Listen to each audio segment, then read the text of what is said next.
When I was 5, my older brother Tom disappeared. It was 19, a university student, and all I understood was that one morning he was lounging on the couch when I left for school, and when I got home, he was gone. My parents told me he'd gone away for a while, but something wasn't right. I knew Tom wouldn't just leave without saying goodbye, but at 5 years old, there was no way I could get answered. I didn't see him for the next 5 years, but I never forgot him, not for a single day. Then, when I was 10, my parents told me we were going to see my brother. In the car ride, I couldn't sit still. I asked my dad where he was driving, but he told me to be quiet. I stared out of the window the whole way, wondering where we were going, and when the car stopped, I got my first answer. It was Burton General Hospital. Mom and Dad led me to the psychiatric ward.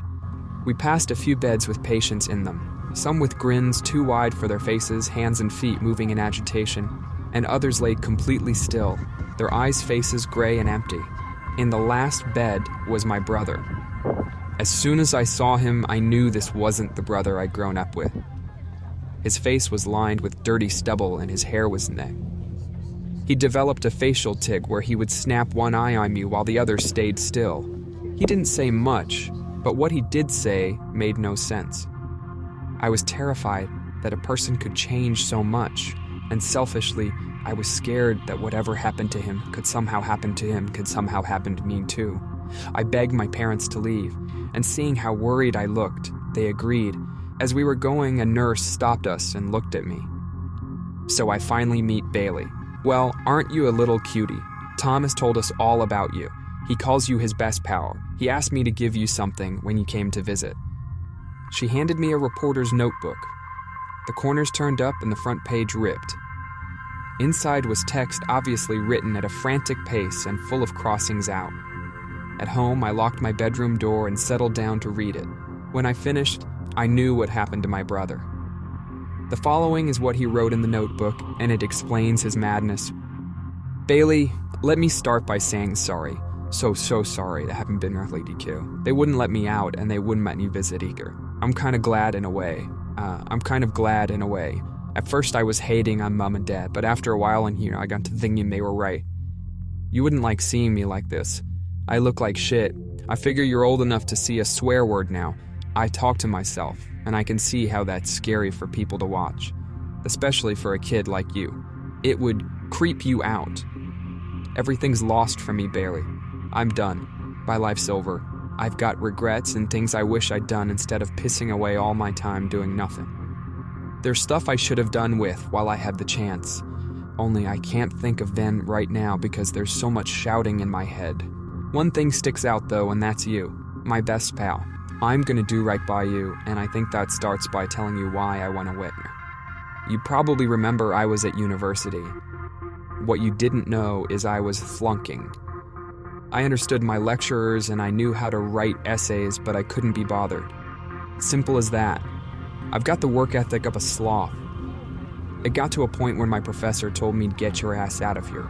They kicked me out and I landed at home, a failed student. No job, no future. On top of that, Dad had wasted thousands on tuition, and I pissed it in his face. I felt like a beetle, then someone had crushed to death. Then the snowstorm started. I know you'll remember that because you got all that time while in school. How cool is that? Well, the rest of us didn't find it so good, kid. It was the worst snowstorm to hit the Pennines in 50 years. Businesses shut down for weeks because it and people lost their livelihoods. After 3 weeks of non-stop snow, they measured it at a meter, and it was even worse out on the moors. There, it was deep enough to cover a house. Can you believe that? The snow suffocated everything. They buried plants until they died, slid cars off the road, caused so many accidents that the accidents had to bring in doctors from other hospitals. Everywhere was completely white. It was featureless and never-ending. The whole world was dead, and I felt like it was just a reflection of me. Then one morning I heard something on the radio. It was just after Mom had taken you to school, and I was in my dressing gown and staring at the walls. The radio started a news report. 2 kids, a boy and a girl, had gone missing, and they were last seen running toward the moors. Police were so short-staffed they were asking for volunteers to help find them. When I heard the kids were your age, I had to go help. It wasn't until I got to the moors that I realized how frigging impossible a search this was. It was 5 square miles of endless nothing on the moor, and any features it might have had were buried under a white chute. One of the senior volunteers, Martin, said we didn't have a hope in hell. The kids had to be somewhere, but in every direction, all you could see was white. We had local maps, but since we couldn't see any of the terrain, there was no way we could mark where we'd been. I tried not to think about it and just got on with the search. Finding the little boy and girl consumed me, and I'd die on the moor before I gave up looking. Martin wasn't so hopeful. He had been in the army when he was younger, so he was straightforward about death to the point it scared me. "These children are dead," he said. "Don't say that. What about the parents?" I said. "Their parents should start grieving." There was a guy and a girl besides me and Martin. They were a couple and were only a bit older than me. The guy had a younger brother who went to the same school as you, so I guess he was on my level when it came to finding the kids. You know, Martin Salter, that's his little brother. We walked and walked. We had these red markers that we set down to show where we'd been, but the snow fell so heavily that they just got buried. Flakes fell onto my eyes and I had to blink eye them out.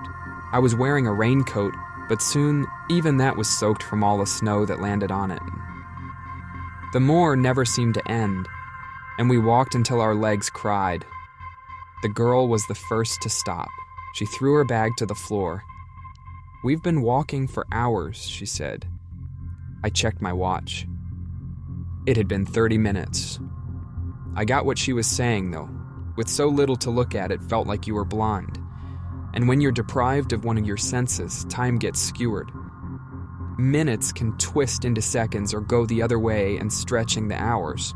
Time is something we take for granted, but mess with it and you feel like someone is moving their hands around you insides and playing with your guts. The guy and the girl started arguing, she calling him selfish for bringing her out here. He was a little cruel and told her to shut her mouth.